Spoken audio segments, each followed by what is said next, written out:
Yes, definitely. I mean, we can obviously generate a lot of fertilizers from the food waste, whatever we generate from the industries and the households itself.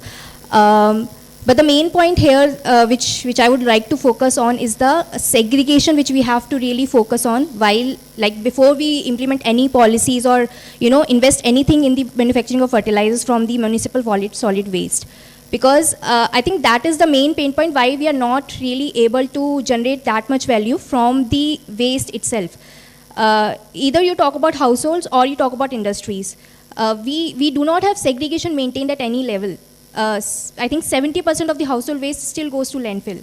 So that's where I think we are lacking. But yes, there are so many things we can do with the fertilizer itself. Like for example, there's a particular fertilizer called biochar, which has a lot of carbon content as compared to the normal fertilizer, right? And we need biochar in the soil. So biochar, how do we produce biochar? It is actually produced by heating wood or any forest waste at high temperature. So temperature means it's mostly like without applying oxygen. So we basically heat it at 1000 or 2000 degrees Celsius, and that's how whatever black matter we produce, it's called biochar. It's basically carbon.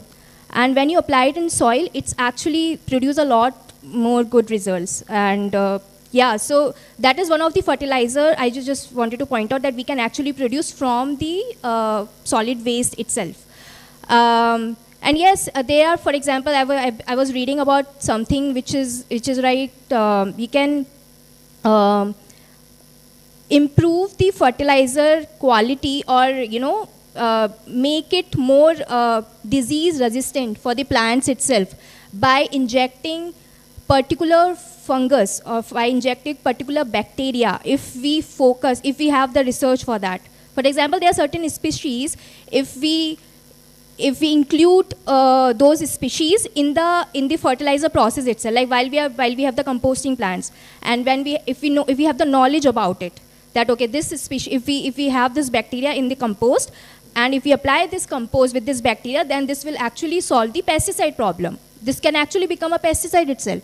Then there are a lot of actually possibilities we can do with the fertilizers made from municipal solid waste. But the only pain point is segregation, which has not happened. And because whatever food waste we are collecting also from the household, it is actually contaminated. So when it goes to the composting plant of government, it is mixed with plastics. So you're not able to generate any good compost, and it is not even valuable. So even government is not able to make any money out of it. So all responsibility actually comes down to us.